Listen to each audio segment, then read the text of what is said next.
यहाँ पे बच्चों मैं आपके साथ अभी स्टार्ट करता हूँ ट्रिग्नोमेट्री में हाइट एंड डिस्टेंस। तो ये है एनसीईआरटी की एक्सरसाइज 9.1। इसको सबसे पहले हम लोग कंप्लीट करते हैं और आपकी एनसीईआरटी एक्सरसाइज से ही क्वेश्चन एग्जाम्स में आ जाते हैं ट्रिग्नोमेट्री के। तो ये है बच्चों आपके लिए एक्सरसाइज 9.1 जिसको आप हाइट एंड डिस्टेंस के नाम से जानते हैं। तो सबसे पहले आप यहाँ पे बच्चों जो करने जा रहे हैं वो है हाइट एंड डिस्टेंस, जिसको हम लोग ट्रिग्नोमेट्री में नाम बदल के कुछ और भी नाम दे सकते हैं। उसका नाम होता है सम एप्लीकेशंस ऑफ ट्रिग्नोमेट्री। ये भी आप नाम दे सकते हैं या सीधा सीधा हाइट एंड डिस्टेंस के नाम से चैप्टर का नाम भी बोल सकते हैं। तो बच्चों इसमें क्वेश्चन एक से एक होते हैं, लेकिन शुरुआत के जो क्वेश्चन होते हैं वो बेसिक्स होते हैं। तो सबसे पहले आप क्या करेंगे, हेडिंग डालेंगे height and distance. This is your height and distance. ये बच्चों चैप्टर का नाम हो गया, ठीक है। अब बच्चों हम लोग स्टार्ट करते हैं इसके फर्स्ट क्वेश्चन के साथ। तो बच्चों फर्स्ट क्वेश्चन क्या है, ये है फर्स्ट क्वेश्चन आपकी स्क्रीन पर। और मजे की बात ये है कि फर्स्ट क्वेश्चन के लिए इन्होंने डायग्राम भी दे दिया है। तो डायग्राम बच्चों वैसे तो आपको खुद बनाना होता है, आप ये मान के चलिए आपको डायग्राम एग्जाम में नहीं मिलेगा, ठीक है। और जिसका डायग्राम सही हो जाता है उसको वहीं पे स्टेप मार्किंग में नंबर भी तुरंत मिल जाते हैं। तो बच्चों एक छोटा सा क्वेश्चन है, पहले हम उसको कंप्लीट करते हैं। क्या लिखा है, a circus artist is climbing a 20-meter long rope which is tightly stretched and tied from the top of a vertical pole at the ground. Find the height of the pole. तो बच्चों अगर आपको question का diagram भी given था और अगर आप डायग्राम को समझेंगे तो यहाँ पर आपके पास लिखा है कि ये हाइट एंड डिस्टेंस है और इसमें आप जितने भी ट्रायंगल होंगे वो राइट एंगल ट्रायंगल ही होंगे। तो सबसे पहले आप एक राइट एंगल ट्रायंगल का बिना सोचे समझे फॉर्मेशन कर दें। उसके बाद लिखा है circus artist is climbing 20 metre long rope. तो बच्चों ये 20 मीटर की एक लॉन्ग रोप है जिसमें वो आर्टिस्ट चढ़ता है, which is tightly stretched and tied from the top of a vertical tower. ये बच्चों जो वर्टिकल टॉवर है ये उसका टॉप है जिसको मैंने रेड कलर से भी मार्क किया है। Find the height of the pole. ये बच्चों उस पोल की आपको हाइट निकालनी है। If the angle made by the rope with the ground is 30 degree. तो बच्चों ये आपकी जो रोप है ना, ये देखिए ये रोप है और जो ग्राउंड है वो ये ग्राउंड ये है। तो कहा जा रहा है जो रोप है वो ग्राउंड से कितना एंगल बनाती है, 30 डिग्री का एंगल बनाती है। तो इस क्वेश्चन को हम लोग कंप्लीट कर लेते हैं। तो कहोगे सर इस क्वेश्चन की जो भी इंफॉर्मेशन है उसमें आपके पास एच आपको निकालना है और हाइपोटेनियस आपके पास गिवन है, क्योंकि 90 डिग्री के सामने हाइपोटेनियस होता है। सर यहाँ पे सर कौन सा रिलेशन होगा जिसमें आप परपेंडिकुलर और हाइपोटेनियस को यूज कर पाए, वो होता है साइन थीटा का। तो सबसे पहले बच्चों जब आप क्वेश्चन को एग्जाम में करेंगे तो आपको ट्रायंगल का नाम बताना पड़ेगा। ट्रायंगल का नाम हो गया एबीसी, जिसमें जो एंगल बी है वो है 90 डिग्री। और यहाँ पे आप लिख सकते हैं sine theta, sine 30 is perpendicular upon base. क्या होता है, परपेंडिकुलर अपॉन बेस। नहीं, साइन 30 होता है परपेंडिकुलर अपॉन हाइपोटेनियस। तो मैंने हाइपोटेनियस ही लिखा है। साइन 30 की वैल्यू बच्चों कितनी होती है, 1/2। और इसको क्रॉस मल्टीप्लाई करेंगे तो तुमको हाइट ऑफ द पोल मिल जाएगी विच इज 10 मीटर। क्वेश्चन तो काफी आसान था बच्चों, इस क्वेश्चन में किसी को प्रॉब्लम नहीं होनी चाहिए। आगे बढ़ते। तो बच्चों आपके लिए पास जो है अब आगे बढ़ते हैं और उसमें हम लोग सेकंड क्वेश्चन को करने वाले हैं। ये सेकंड क्वेश्चन। तो जो भी बच्चे वीडियो देख रहे हैं अगर उनको स्पीड ज्यादा लग रही है तो आप थोड़ा स्पीड को कम कर लें, क्योंकि सेटिंग्स में जाएंगे बगल में देखिए, अगर आप यूट्यूब पे देख रहे हैं तो सेटिंग का एक आइकन होगा, वहां पे जाकर के आप अपनी स्पीड को भी कम कर सकते हैं और ये वीडियो धीरे हो जाएगा। तो स्पीड को कम ज्यादा करने की सुविधा यूट्यूब देता है। क्या लिखा हुआ है, a tree breaks due to storm and the broken part bends so that the top of the tree reaches the ground making an angle 30 degree with it। तो बच्चों ध्यान से देखिए, एक बड़ा सा पेड़ रहा होगा, बड़ा सा पेड़ रहा होगा तो और बड़ा कर देते हैं, ठीक है। आंधी आई, क्या आई, आंधी।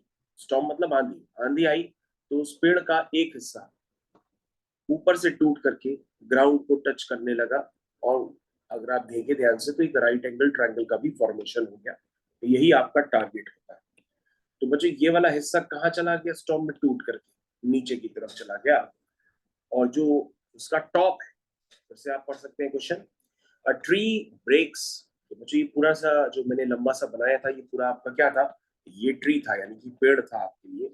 अ tree breaks due to storm and the broken part bends so that the top of the tree touches the ground making an angle 30 degree. देखो ये बच्चों टॉप है ना, ये देखिए ये टॉप है और ये टॉप यहाँ पर आ गया और ये टॉप ग्राउंड के साथ एंगल बनाता है 30 degree. The distance between the foot of the tree to the point where the top of the ground touches is 8 metre. मतलब जो ट्री का फुट है बच्चों ये है और उसका जो टॉप है जहां पे वो टच कर रहा है, मतलब ए पॉइंट है, बी पॉइंट उस ट्री का फुट है और उसका टॉप ए पॉइंट पे ग्राउंड को टच कर रहा है, तो उनके बीच की दूरी कितनी है, वो है 8 मीटर। कितनी है बच्चों, 8 मीटर। पढ़ सकते हैं, यहाँ पे एग्जाम में लिखा है the distance between the foot of the tree to the point where the top touches the ground is 8 metre. पूछ रहा find the height of the tree. तो बच्चों आपको ट्री की हाइट निकालनी है, तो बच्चों ध्यान से देखिएगा, ट्री की हाइट आपको निकालनी है, ये आपको ध्यान देना है। तो बच्चों अगर आप ट्री की हाइट निकालेंगे तो ज्यादातर बच्चे गलत निकाल के देते हैं, उस बात को समझ लीजिए। आपको बच्चों ये पूरी हाइट निकालनी है जो मैंने आपको ग्रीन कलर से मार्क करके अभी दिया है, ठीक है ना, यही पूरी हाइट निकालनी है।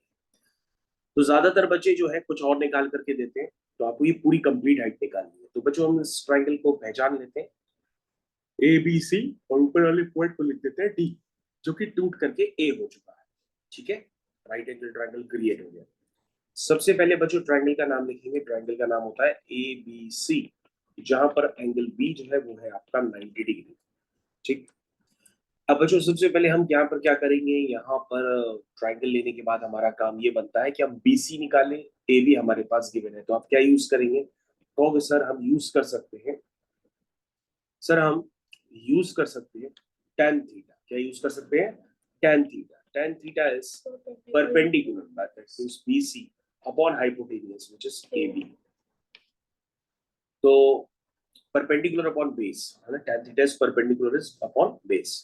तो tan 30 बच्चों कितना है, कहोगे सर 1/√3। अब तो सर याद हो गया, BC सर निकाल लेंगे और AB आपका 8 है, तो बच्चों BC कितना आया, तो कहोगे सर BC आया है 8/√3। लेकिन कई बच्चे यहाँ पे आंसर निकाल के छोड़ देते हैं जो कि गलत है। अब बच्चों आप उसी सेम ट्राइंगल को यूज करेंगे और AC निकालेंगे, है ना। क्यों भाई, क्या लिखेंगे, in triangle ABC angle B is again 90 degree. ये बच्चों आपको लिखना पड़ता है, अगर राइट एंगल ट्राइंगल नहीं होगा तो आप ट्रिग्नोमेट्रिक रेशियोज नहीं लगा सकते। तो tan 30 आपकी नहीं लिखेंगे, आपकी हमें क्या चाहिए, हमें चाहिए हाइपोटेनियस और बेस गिवन है, तो हम लिखते हैं cos 30। क्या लिखेंगे, cos 30 which is base upon hypotenuse. तो बेस बच्चों 8 है और हाइपोटेनियस हमको निकालना है, ठीक। तो cos 30 की वैल्यू होती है बच्चों √3/2 is equal to 8 upon AC। तो यहाँ से बच्चों आपके पास AC की वैल्यू आ जाएगी, कितनी आएगी जरा चेक करके बताइए, 16 अपॉन √3, यही तो आएगी। सब बच्चे चेक करें, 16 अपॉन √3। तो बच्चों आपकी जो पेड़ का टॉप था वो DC था पहले, जो AC बन चुका था, तो DC की जो लेंथ है वो AC के बराबर है, मतलब बाय कंस्ट्रक्शन जो DC की लेंथ है वो AB के बराबर है। और आपको निकालना था हाइट ऑफ ट्री। क्या निकालना है, हाइट ऑफ ट्री। तो बच्चों अगर आप पेड़ की हाइट निकालना चाहते हैं तो वो होगी BC। हाँ बच्चों उसको एक मिनट सही कर लेते हैं, जो DC है वो किसके बराबर होगा, AC के बराबर होगा। हाँ, तो हाइट ऑफ ट्री किसके इक्वल होगा बच्चों, जल्दी से बताइए, BC plus AC। BC plus AC। CD, BC plus CD। और बच्चों बाद में आप क्या करेंगे, CD को किससे रिप्लेस कर देंगे, CD को रिप्लेस कर देंगे AC से, ठीक है ना। तो BC कितना है, कहोगे सर 8 अपॉन √3, AC कितना है 16 अपॉन √3। तो बच्चों ये टोटल लेंथ कितनी आई, 24 अपॉन √3। क्या ये रैशनलाइज हो सकता है, बिल्कुल हो सकता है, तो आप इसको कैंसिल भी कर सकते हैं, तो हो जाएगा 24√3 अपॉन 3 यानी कि 8√3। और बच्चों अगर आपके पास एग्जाम में गिवन हो कि √3 की वैल्यू 1.732 है तो आप उसको यहाँ पर मल्टीप्लाई करके फिर आंसर लिखेंगे, अदरवाइज आप यहाँ पे आंसर छोड़ देंगे कि जो हाइट ऑफ द ट्री है विच इज 8√3 मीटर्स। ये बच्चों क्वेश्चन करने का मेथड था। आप इस क्वेश्चन को दोबारा फिर से रिव्यू कर लीजिए, और अगर आप नहीं समझ पा रहे हैं तो उस वीडियो को आप दोबारा देखिए, तो आपको 100% ये क्वेश्चन समझ में आ जाए। आगे कंटिन्यू करते हैं दूसरे क्वेश्चन की तरफ। तो दूसरा क्वेश्चन आधा इस पेज पे है, आधा अगले पेज पे है, तो हम ऐसा करते हैं आधा आधा करके पहले कॉपी करते हैं, तब इस क्वेश्चन को स्टार्ट करते हैं। याद रखिएगा बच्चों, ये हाइट एंड डिस्टेंस का क्वेश्चन है, और इसका इंपॉर्टेंस ये है कि आपके बोर्ड एग्जाम्स में तो चलता ही चलता है ट्रिग्नोमेट्री में, as well as JEE Mains में हमेशा जेई मेन एक्सक्लूसिव टॉपिक्स होते हैं जिसमें 4 नंबर का हाइट एंड डिस्टेंस का क्वेश्चन जरूर आता है। जेई मेंस वही एग्जाम है जो बच्चे इंजीनियरिंग के लिए प्रिपरेशन करते हैं। तो हाइट एंड डिस्टेंस बहुत ही नॉर्मल क्वेश्चंस होते हैं बच्चों, ये बहुत सारे एग्जाम्स में ऑलरेडी पूछे जाते हैं बिना किसी रुकावट के। तो आप अभी हाइट एंड डिस्टेंस कर रहे हैं जिसका बोर्ड में भी इंपॉर्टेंस है और आगे भी इंपॉर्टेंस है। तो बच्चों मैंने अभी आपके सामने थर्ड क्वेश्चन पूरी तरह से कॉपी कर दी है। अब इस थर्ड क्वेश्चन को आप पढ़ने वाले हैं, तो आप उसको पढ़ना स्टार्ट करिए। तो होपफुली बच्चों आपने क्वेश्चन 100% पढ़ लिया, क्योंकि मैंने वीडियो को पॉज कर दिया था। आप क्वेश्चन को पढ़ते हैं और उसको कंप्लीट करते हैं। लिखा है कॉन्ट्रैक्टर प्लान्स। कॉन्ट्रैक्टर को बच्चों हिंदी में ठेकेदार कहते हैं, जो कुछ बनवाने का काम करता है, पार्क, घर। A contractor plans to install 2 slides for the children to play in a park. For the children below the age of 5 years, she prefers to have a slide whose top is at a height of 1.5 meter. बच्चों छोटे बच्चों के लिए छोटा झूला है ऐसा लग रहा ना, क्योंकि हाइट कितनी है, सिर्फ 1.5 मीटर। बहुत ही छोटे बच्चे हैं क्या? अच्छा, 5 साल से भी छोटे, तभी उनको धीरे धीरे झुलाया जा रहा है। And is inclined at an angle 30 degree to the ground, whereas the elder children, जो बड़े बच्चे, she wants to have a steep slide at a height of 3 meter. ये बच्चों हाइट बढ़ा दी गई बड़े बच्चों। किसके लिए? बड़े बच्चों। छोटे बच्चे बेचारे डर जाएंगे ना, तो इसीलिए छोटी स्लाइड। बड़े बच्चों के लिए बड़ी स्लाइड 3 मीटर। कितना एंगल में आता है? 60 डिग्री। कह रहा है what should be length of the slide in each case. तो बच्चों यहाँ पे लेंथ मान लो ये x है और यहाँ पे लेंथ है y। आपको ये x और y निकालना है। ट्रायंगल का नाम दे दीजिए ABC, और इस ट्रायंगल का नाम दे दीजिए PQR। ठीक है, स्टार्ट करते हैं बच्चों उस क्वेश्चन को। सबसे पहला वाला डायग्राम देखते हैं। लिखेंगे in triangle ABC angle B is 90 degree. सबसे पहले क्या लिखेंगे? सबसे पहले हम लिखने वाले हैं इसमें क्या चाहिए? परपेंडिकुलर और हाइपोटेन्यूज। तो उसके लिए हम लिखते हैं sine theta is perpendicular upon hypotenuse.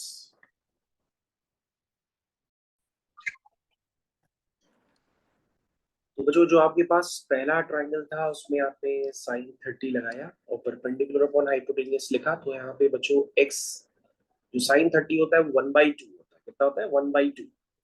तो आप लिखिए 1/2 is equal to 1.5 upon x। तो x बच्चों कितना आ गया? 3 मीटर है ना, 3 मीटर।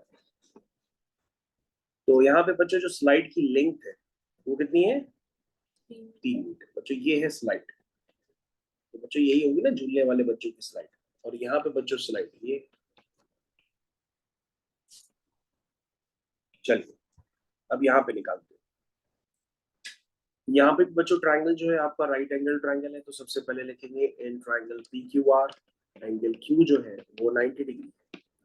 फिर आप लगाएंगे, पहले आपने बच्चों क्या लगाया था? sin 30 लगाया था। अब आप क्या लगाएंगे? sin 60। तो sin 60 बच्चों क्या होगा? होगा परपेंडिकुलर अपॉन हाइपोटेन्यूज। sin 60 की वैल्यू बच्चों कितनी होती है? √3/2 इज इक्वल टू 3 अपॉन। ठीक है, क्रॉस मल्टीप्लाई कर लेते हैं। √3y is equal to 6। ठीक है, तो बच्चों यहाँ से y की वैल्यू कितनी आई? 6 अपॉन √3। इसको बच्चों आप रैशनलाइज कर लीजिएगा जरूर। तो ये हो जाएगा 6√3 upon 3 which is equal to 2√3। तो बच्चों ये लेंथ दोनों में बच्चों आपको स्लाइड्स की लेंथ निकालनी थी, सो आपने निकाल ली। इस तरह से स्लाइड्स की लेंथ निकाली जा सकती है।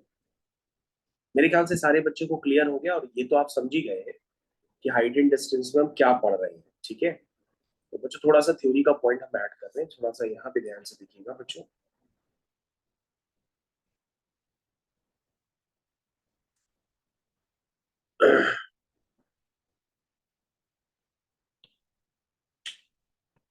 बच्चों अब आपके पास टर्म्स बीच बीच में आएंगे, वो थोड़ा सा समझ लीजिए। कभी भी आप ग्राउंड से नीचे से ऊपर की तरफ देखते हैं तो उसको कहते हैं एंगल ऑफ एलिवेशन, और जब आप ऊपर से नीचे की तरफ देखते हैं तो होता है एंगल ऑफ डिप्रेशन। अब बच्चों एंगल ऑफ एलिवेशन हो चाहे एंगल ऑफ डिप्रेशन, इन दोनों को मेजर हमेशा हॉरिजॉन्टल से ही किया जाता है। किससे किया जाता है? हॉरिजॉन्टल से। तो बच्चों ये वाला जो एंगल है, मान लो ये अल्फा है, ये मान लो एंगल बीटा है, इसका नाम होता है एंगल ऑफ एलिवेशन,